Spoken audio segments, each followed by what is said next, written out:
we have an exceptional guest ready for us today. Joe Evangelisti. I totally butchered that. We tried, Joe. You can see me in the background. We are going to be talking about something that's it actually just kind of ties into what Tersh does with his business remotely. And Joe is really big into restoration projects and changing like old Sears locations and things like that over to self-storage containers, which if any of you have been following the podcast for any length of time, Tersh runs his business remotely and also has self-storage units that the guys control their inventory out of. So excited to break into this one and learn more about the opportunity here. And maybe we can even, connect some of you guys to rent some self-storage units and start doing some of this stuff remotely yourself. Well, I love the thought process, because for me, investing in other avenues and other revenue streams, it's always been a thing that's kind of been top of mind for me. And the thought process that I have with, okay, I'm paying, I think most of our stuff is all through larger franchises. And so I'm thinking to myself, instead of me paying, $1,500 for all these storage units, like, at what point should I start thinking about building this thing, building something similar to this, so I can have some residual income coming in at the same time as me having these storage units in these different properties in these different locations. And the whole thought process that I have behind the mini storage units is keeping basically one van's worth of inventory in the storage unit. So I don't have massive units. I don't have 1,500 square foot unit or anything like that. It's just one of the smaller units. But it has basically one van's worth of inventory in there. And so a technician, if they need something, like if we drop the ball or he ran through capacitors more than normal or something crazy, he can just go to that storage unit instead of having to go to supply house, sit at a desk, sit at a counter, waiting for the stuff, and then also potentially getting poached or goofing off. And they got donuts and hot dogs sitting there. I was going to say the only reason the guy's going to the supply house is for the food. Yeah, exactly. And so it just avoids that whole time suck. And, that 10-minute ride to a supply house turns into 2 hours of wasted time. In a perfect world, that wouldn't happen. But they wouldn't hang out at our mini warehouses. But also, because we can put them, our service area isn't a perfect circle. It morphs into wherever the technician's located, wherever they live, because we can just put or purchase or rent a storage unit in that location, closer to their home. And so it kind of helps us be able to morph our service area a little bit. But, it's a little bit more challenging for people like Josh, because I'm messaging and saying, hey, we need this zip code now. But when it comes to GMB and that kind of things, but it's one of those things where it's just a solution that I've come up with that in turn has caused my gears to churn in my head. So I'm super thankful for Joe to come on the show, and I'm excited to talk to him and pick his brain today.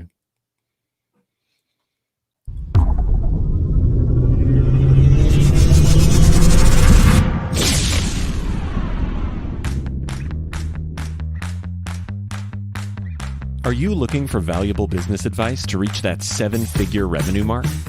Do you want actionable tips to properly navigate through every business challenge you encounter along the way? Let Tersh Blissett and Josh Crouch be your guide in getting you to the top here at Service Business Mastery. Tune in as they sit down with world-renowned authors in business, leadership, and personal growth who share valuable insights about management, marketing, pricing, human resources, and so much more.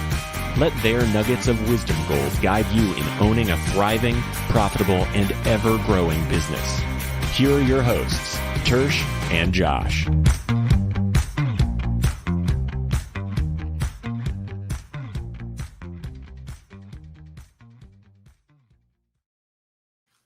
Welcome, Joe. Awesome. Thanks for having me, guys. Appreciate it. Absolutely. Yeah. So tell us, I mean, we kind of went into some stuff, but And I know we just practiced your name before we went on. I knew I was going to butcher it. No, you did it. That's why You did it Twin well. Church asked me if I wanted to do the intro. I'm like, crap. But No, if you no, could tell us a little bit about yourself, I know you got a ton of stuff going on. So high level that for us, and then let's start diving into the self-storage stuff and what you guys are doing with that. Yeah, absolutely. Just a little bit about me. I grew up in construction my whole life, so kind of relate a little bit to I think your guests and your listeners. I have been did right out of high school. I did 6 years in the military. I actually I worked for the U.S. Navy Seabees, which most people don't even know what that is, but it's the construction battalions of the Navy, right? So I actually got to be a builder for the Navy. Never went on a boat, never went on a ship. Flew everywhere by air. Got to build cool stuff on land all over the world and in various different countries. And, pretty quickly outside of the Navy, jumped right into buying real estate. I always knew I wanted to be an entrepreneur and work for myself. My dad was a drywall guy turned general contractor turned home builder at sometime in my teenage years. And, kind of was like my hero growing up. So I knew I kind of wanted to like follow in his footsteps. And so I did that pretty quickly. Right outside the Navy, and I jumped in what I call a lucky time. I started buying houses in 2007. So I don't know if you guys are familiar with that time of the world, but I call it lucky because it taught me so many lessons in such a quick period of time. There's a lot of I think there's a lot of other timings that could have happened where I wouldn't have learned so much in such a short period. But we got into it and did it, kind of like the wrong way, right? Not the way that I would teach people to do it today, which is I did it all by hand. I did it all nights and weekends. I, personally flipped houses. I literally went in there and did it all with myself, me and my business partner. And we were about 3 or 4 houses deep when the market took a massive shift, and we got stuck holding them. We thought that we would be flipping them, making tons of cash, retiring early, all that kind of good stuff, and unfortunately, we had every penny of my savings, all the money I'd saved up from being deployed, all the money I saved up from tax-free war money and all that kind of good thing. And, we were lucky enough to stabilize the property and pivot and become landlords. But when I say stabilize, we got our property stabilized and got them refinanced long-term, but we didn't get the cash out that we had in. So, at that point we had to learn how to make a shift. And, I started picking up all kinds of different jobs. I became a real estate broker.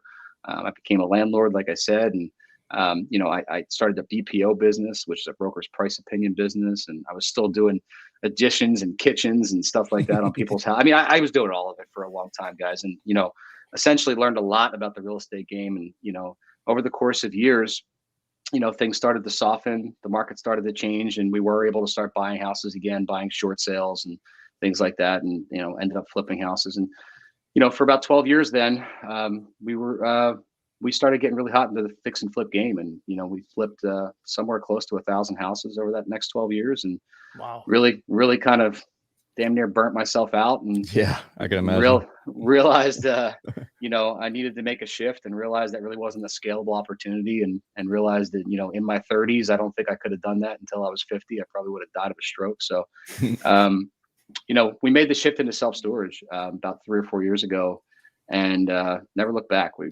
kind of like peeled the Band-Aid off and kind of quit cold turkey, and, just moved into self-storage development. What got you into the self-storage space? Yeah, this is a kind of a fun story.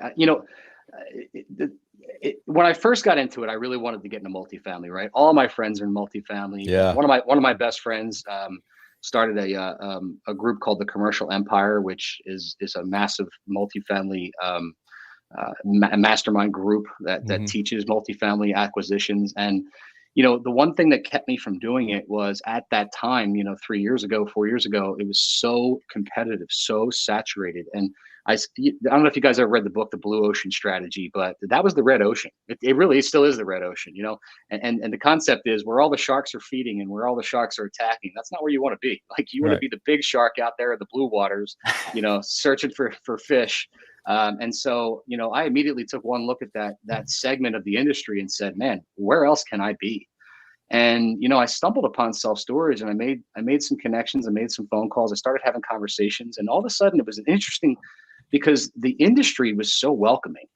Like, I would talk to people and they would be like, Joe, I'm telling you right now, the first time you build a self-storage, you're never going to look back. It's a small community. There's very few of us. You would not believe how tight it is. You would not believe how well everybody gets along. You would not believe how helpful everybody is. And let me tell you guys, they could not be more true. Like it's an amazing, and everybody is here to help each other. Everybody is here to recommend people. It's just a crazy, tight knit community, and it's very, very small. And everybody seems to know each other.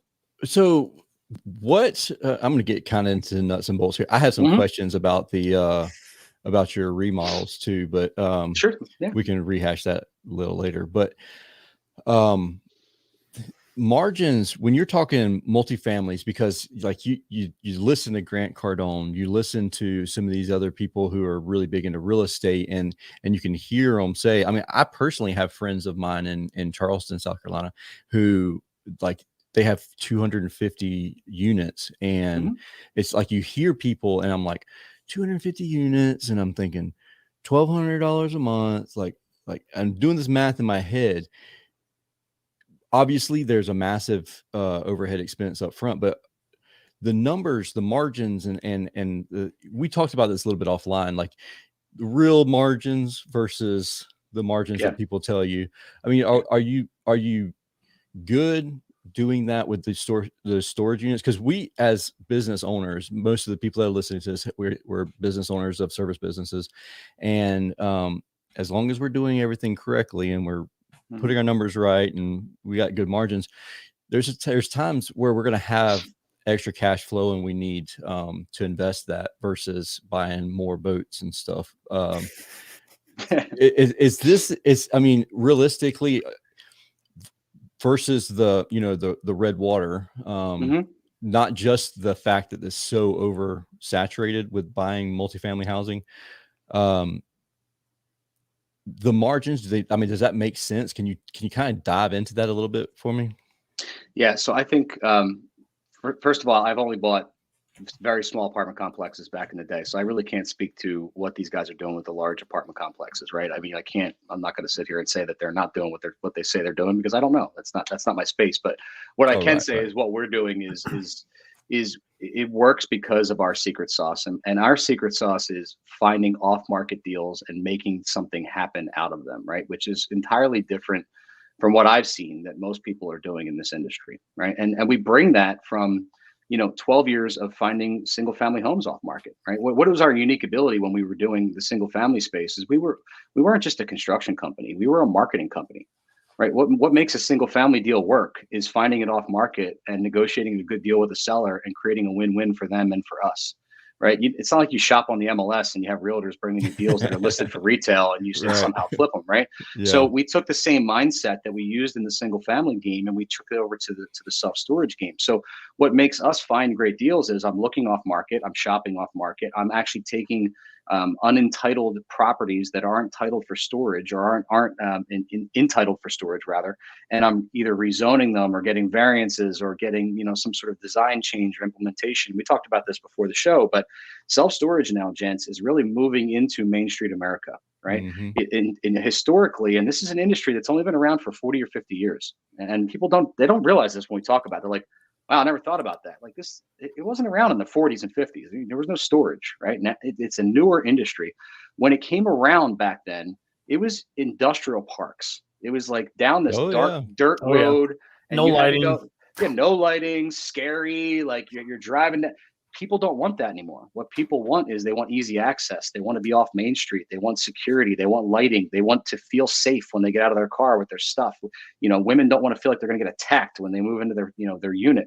So by virtue of that, the industry is now shifting, and that's creating an opportunity for us in a lot of different ways. Whether or not we're buying land and that land needs to be closer to downtown, now we need a rezone, right? It might be commercial, but it doesn't necessarily mean it's self-storage. Most municipalities around the country, they consider self-storage either high density commercial or like industrial, and we have to convince them that, hey, this is actually not really that dense, first of all, and second of all, it's very, very light use. In other words, you can put 100,000 square foot facility up, you're only generally getting about 2 people an hour accessing that facility, right? You put 100,000 square foot office. Yeah. Yeah. Well, if you're in, like, we're in Savannah, Georgia. I'm in Savannah, Georgia. Mhm. And we have all branches of the military here.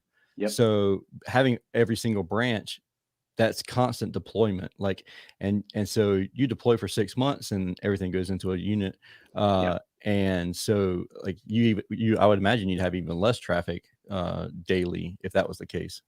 Well, now we're getting into the demographics inside the units, and this is what makes self-storage so bulletproof, right? If you look over the last 40 years, which is really the recorded history of self-storage, it is a steady climb like this, right? None of the recessions have impacted self-storage whatsoever. In fact, 2021 was the best year in recorded history for self-storage, right? Wow. The best lowest vacancy rates, the highest per square foot rental rates, and the highest trade rates ever recorded in history were 2021, right? You can't say this about retail. You can't say it about office, right? You might be, I don't know what the apartments have traded at because they're fighting, they're in a feeding frenzy. So I'm sure they're trading pretty high, but you can't say it about most other industries inside of commercial real estate, right? So the reason that is because of your vast broadness of the demographic of occupants, right? I mean, we have contractors, we talked about Tersh, right? But we also have, attorneys and attorneys and insurance people who need to store files.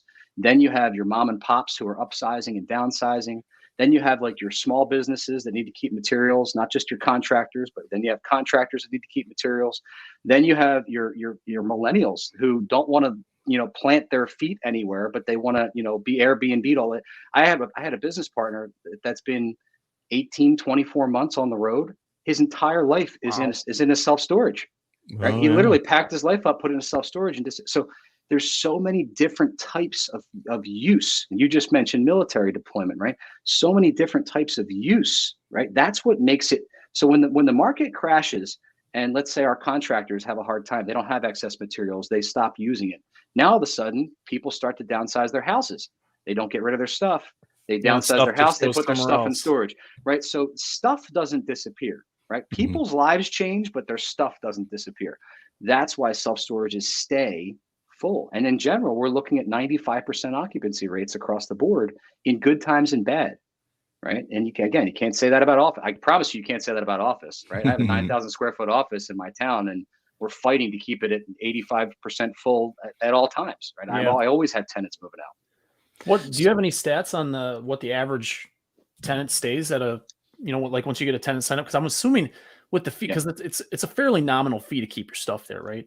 And that's also an interesting argument. Yeah. So I didn't mean to cut you off, Josh, but yeah, it's really dependent upon location, very dependent upon location. So like example, if you're in Savannah and you're right next to military, these guys deploy, for 6 or 7 months, then you're going to have a longer per stay average, right? Because you're almost guaranteed that they're overseas, they're not coming back to get their stuff, right? And if you're in a more transient area, it might be a lower turnover. But the point is that on average, these facilities are 95% rented, so it almost doesn't matter because it's not like when you have an apartment and you have to do a turnover and you have to do a make ready. And okay, every time my tenant moves out, I got to paint the whole place and I got to replace the carpets and they might have busted the toilet up and I have to retile the bath. I don't know.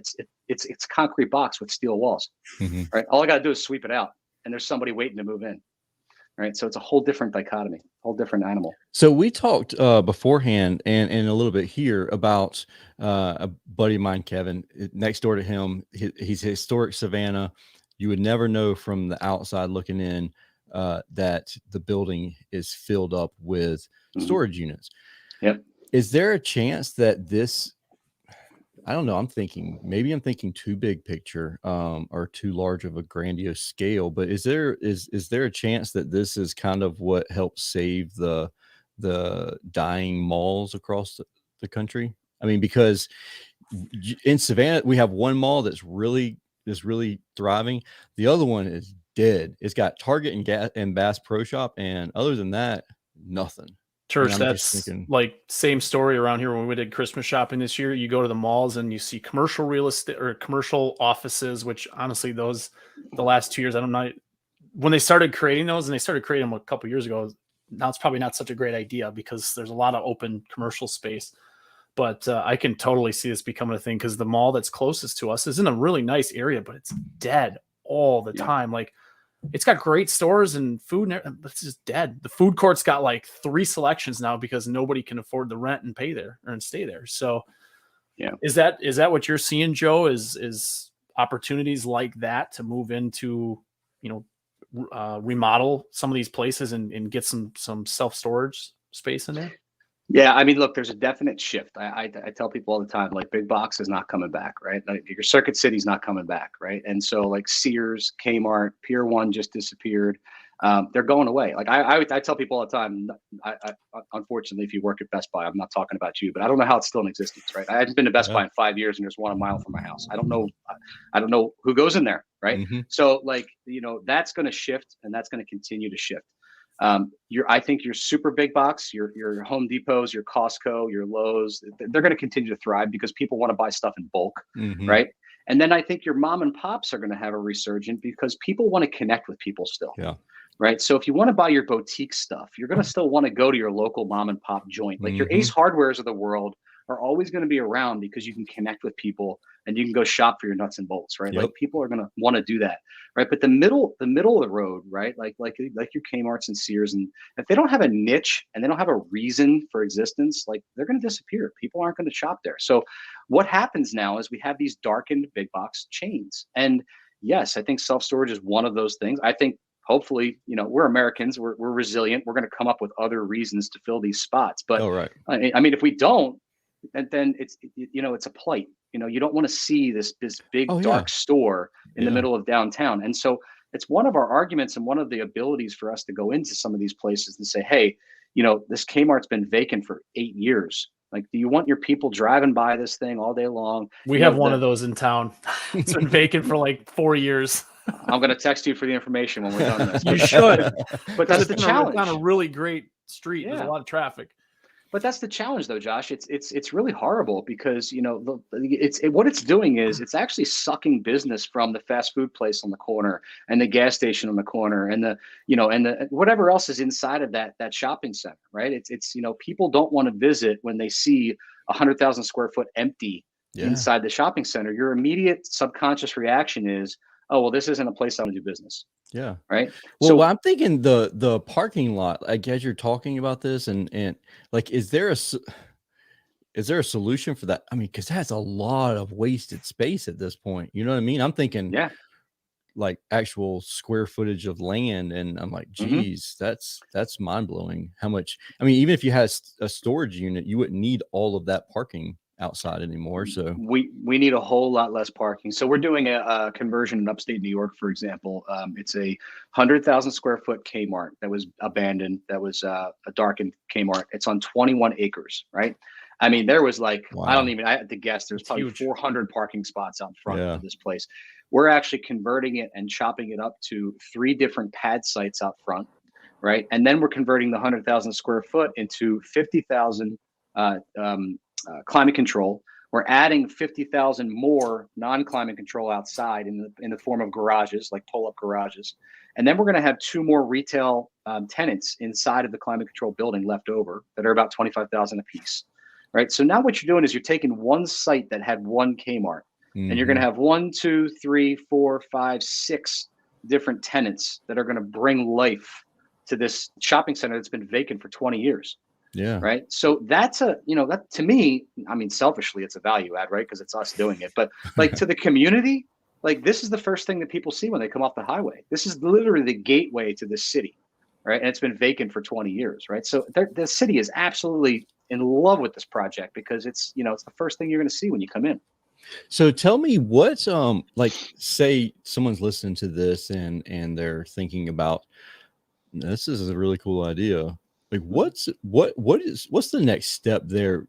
Getting in contact with you, but like a realistic timeline of like, hey, I have the money to invest this. I meet your guidelines.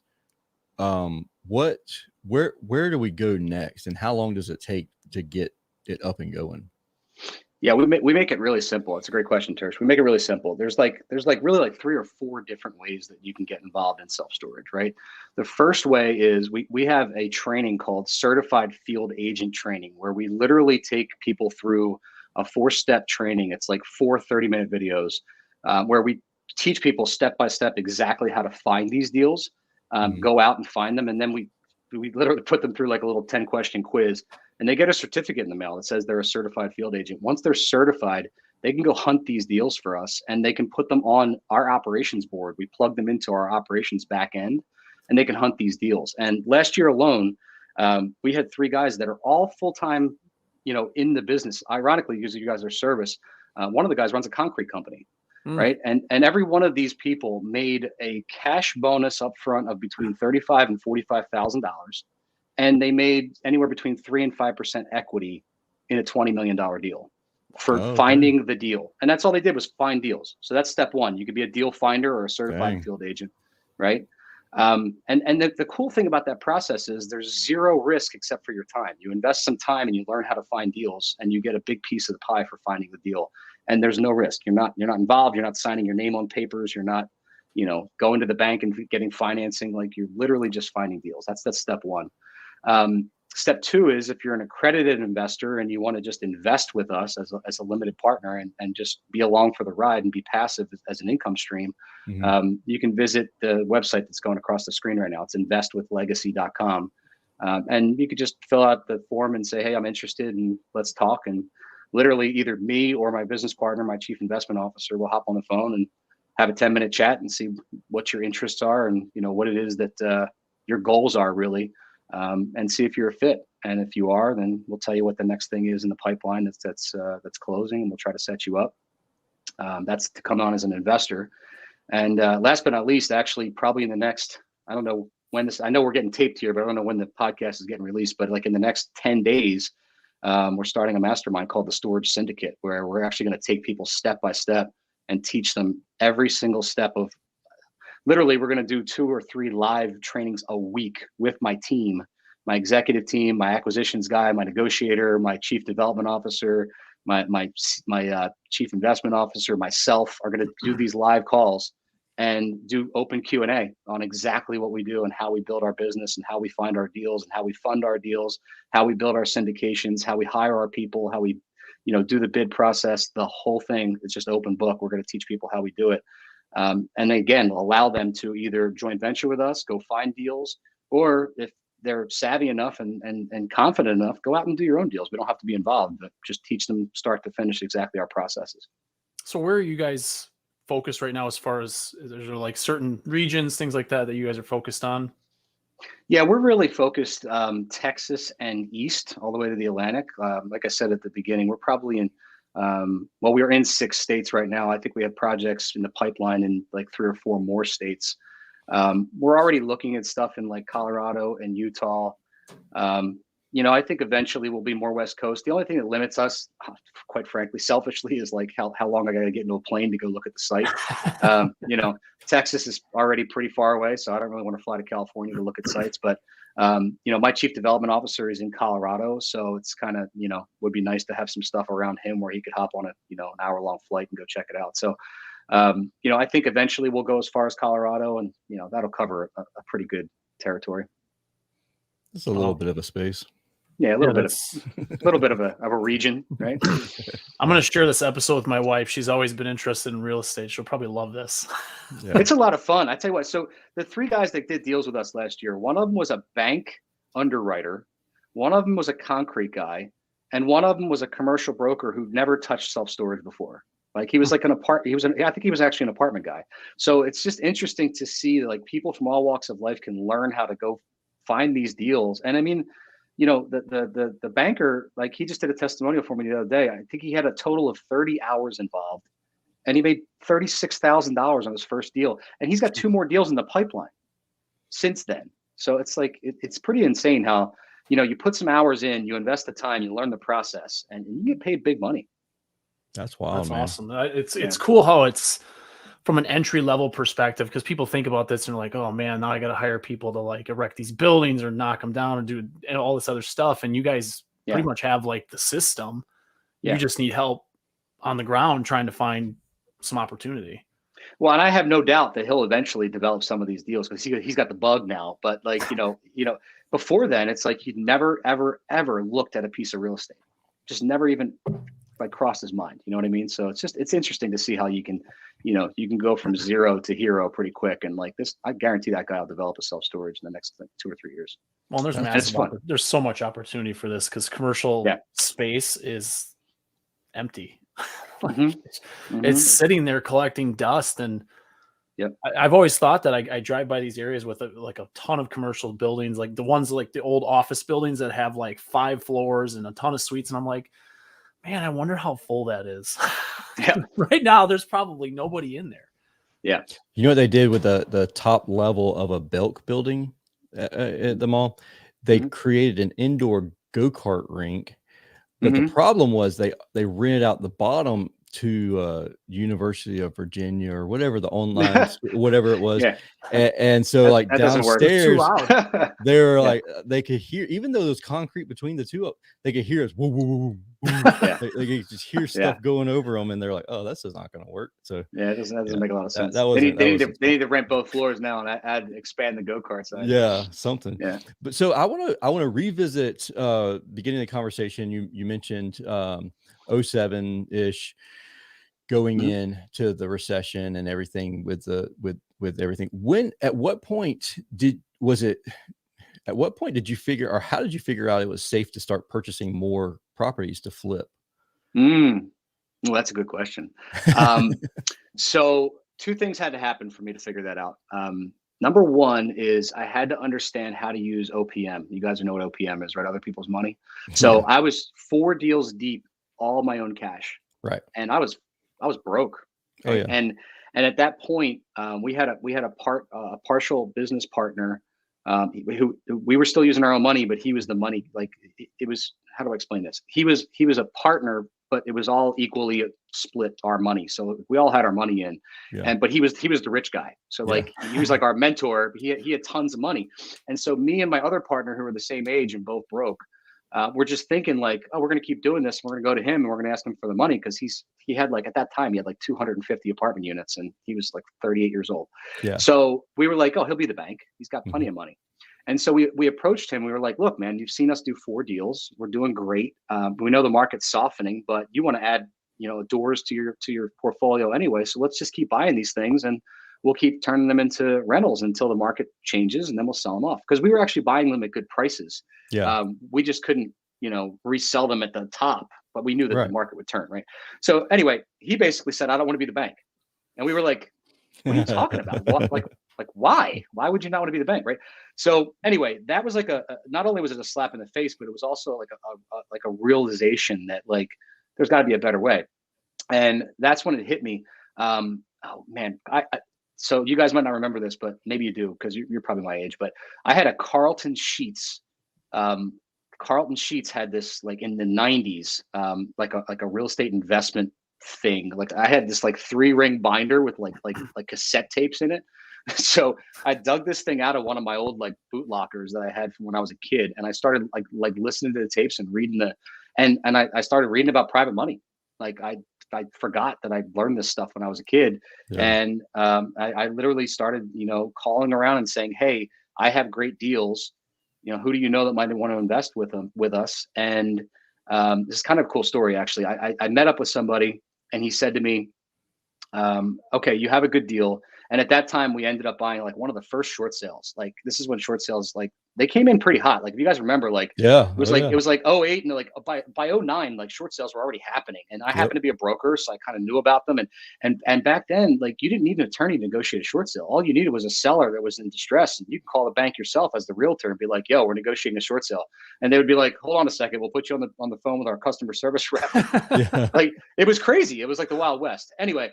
I had a deal that was in a really good neighborhood and I negotiated it to a really good price. And it happened to be a house that was pretty beat up. So the bank did a drive-by on it and they were like, yeah, take it. So I got in front of an investor and I said to him, look, this is the deal. And I said, I've never borrowed money, but here's the deal. And he kind of believed in me and he was like, look, he goes, I'll give you the money, but I want 15% interest and I want 20% of the profit. And I was like, fine, I don't care, whatever. And we did the deal. I gave all of his money back in 90 days. We flipped the house and sold it in 90 days because of how like a nice area. And we did a good job on the flip. And he brought me to lunch after this flip. and he literally handed me a check for $5,000. And he was like, "You paid me too much." Right. And he like slid it across the table. And I freaking picked it up and I tore it in half and I handed it back to him. And I was like, "Dude, no way. That was our deal. That's what we're doing." Yeah. And he was like, "Holy sh! Like, why would you do that?" Right. So he was like, "Okay." He was like, "That's fair." He goes, "But I don't want any more of your profit from now on." He's like, "Let's just call it 15% interest." And I was a kid. I didn't know any better. I'm like, "Awesome. Let's go." And that guy rode with me almost my entire career. He lent me money for 10 years. And at certain points of the game, I mean, we were $8 to $10 million deep with him. I can imagine. I mean, I could, because it's so quick that money gets gone. And especially if it's during a time period like 08, 09, and there's so much market out there. So much inventory there. Yeah. So the short sale business is really what really precipitated our launch, because we started buying stuff not just cheap, but like super cheap. And then at that point, we really started kind of wholesaling, because I could only flip so many houses at the same time. So it kind of ramped up pretty quick after the market started to soften. And then we actually started building our our rental portfolio up. What people don't realize about the single family game is that rental rates have never gone down, like ever. Not in my career. Like they've always gone up. Even when prices softened, rates went up, because when people were getting pushed out of their house, and everyone had arms back then, they were all losing their house because their mortgage rates were going through the roof. I had clients rather, when I was a broker, who had 5-year arms that were 3.5%. They got jumped up to 9.5%. Like their mortgage payment went from $2,000 a month to $4,500 a month overnight, and they lost their job. So they're like, "What the hell am I going to do?" I'm like, "Call your bank and tell them you want a short sale." They get on the phone and be like, "Yo, I owe you $350 and I'm going to pay you $2." And the bank would be like, "Oh, okay." It's like, and we buy it. And so we did that for 3 or 4 or 5 years, and then that started to fall off. And then all of a sudden, banks started flipping their own properties. That's a whole hot disaster. But it is what it is. I think the point is, we always try to pivot. When we saw something, starting to occur, you have to pivot. You have to see the far, and that's how we got into self-storage. Like I saw the change starting to occur, and the market started to super tighten, and everyone, when you were going through the Walmart checkout and the cashier was a flipper, that was when I was like, you know what?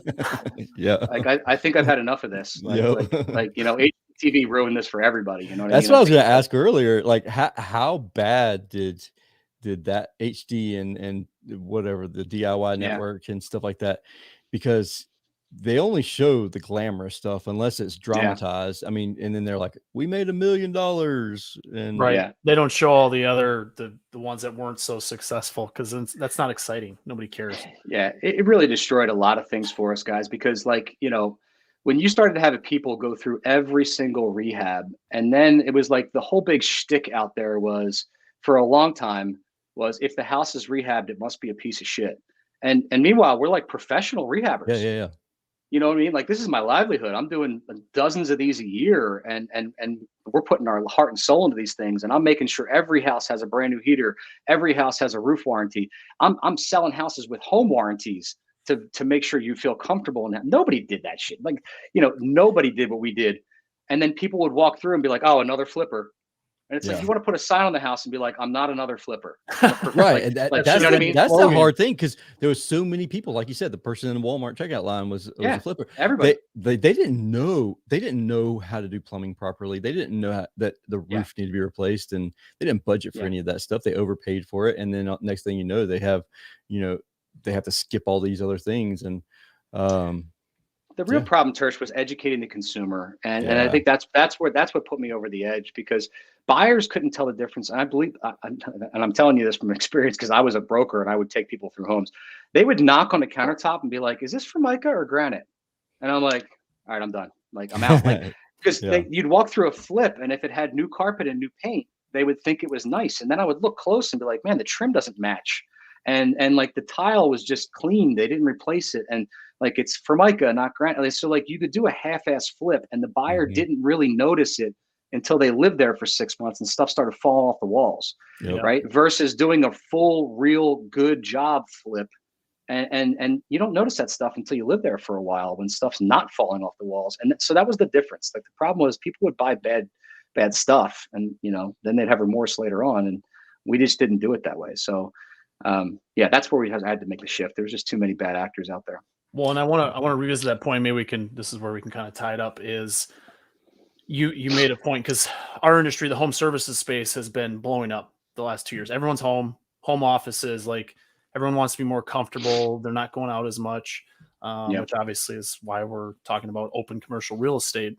But what you said was really key, was you always need to be flexible and shift. Just because it's this way now does not mean it's always going to be that way. Yeah. And there is a ton of technology, a ton of money coming into the HVAC, plumbing, electrical, all the home service industries. And a lot of these people are very set in their ways. They've been doing the same thing for 10, 15, 20 years, and change it's not in their vocabulary. Like, I'm going to keep doing it this way. Yep. And I think what you said was really powerful there, as far as needing to realize that when is the time to make a shift, and always keep an eye on where it's shifting, because you don't want to, especially in today's world, you do not want to be the one that fell behind. Yeah. Because you might not just be behind one step, you may be a whole block behind. Like, someone could be running way in front of you by the time you even realize it. Yeah. Yeah. Absolutely. Yeah. And just to add to that though, Josh, I think that the people that stay at the front of the pack are the ones that understand the really bringing, it's an overused word, but value, right? Like, what's the differentiating value that you bring that your competitors have no idea? Yep. Right. And I don't know what that is in HVAC. Like, I don't know if it's, mold testing or air quality purification. I don't know. Like, I don't know what I don't know in your industry, but like, what makes you stand out from your competitors? And like, what does that communication look like? Or that, that tie in to the consumer? I think that's what's going to make people, be different and be rememberable. Like, what's going to make, your brand stand out from the brand next to them. And I think that's the big difference for a lot of people. A lot of people in different industries. You got to be different. You got to be that blue ocean, man. 100%. I mean, that's every industry. We talk about that all the time. Yeah, you can. That's a mic drop right there. I mean, it's so true. It's hit the nail on the head. You got to stand out. You got to be different. Yeah. So if anyone is interested in whether you watch this live or the replay, or you listen to it, go to investwithlegacy.com, and they have resources and stuff like that. We'll also put contact information for you, Joe, in the show notes. So that way, if anyone wants to get in touch with you and reach out and just ask some basic questions. If you have some resources on like some frequently asked questions, we'll certainly put that in the notes as well. Because I think, especially with contractors, we like to build stuff and like remodel, rehab. Like, a lot of these guys do this stuff on the side just for fun, like just to get out of the house and have something to putz around with. So there's probably a lot of interest, plus the fact that a lot of money is coming into this trade. People are looking to diversify. Mm-hmm. So I think there's definitely some interest from just the stuff I see online, and people looking for another way to just secure their future, if you will. 100%. Absolutely. Cool, Joe. We appreciate you coming on the show today and answering all of my questions, and even stuff off topic from storage units. You got it, man. Thanks for having me. Yeah, absolutely. If anybody has any questions, don't hesitate to reach out to us, any of us. And with that being said, I hope you have a wonderful and safe week. And thank you again for watching or listening to this episode of Service Business Mastery Podcast. It is a podcast focused on service business owners, managers, and technicians who may be considering becoming business owners themselves. Our target with this and our goal with this show is to help answer some unasked questions. And I hope that we did accomplish that today. Hope you have a wonderful and safe week until we talk again next time. See ya.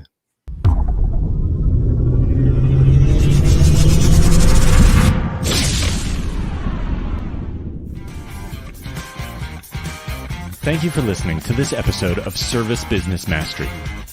Now that you are equipped with essential business advice from this impactful conversation, you are one step closer to becoming the successful owner of your dreams. If this episode has been helpful to your business journey, don't forget to subscribe to the show, leave a rating, and share it with other owners as well. Visit servicebusinessmastery.com to learn more.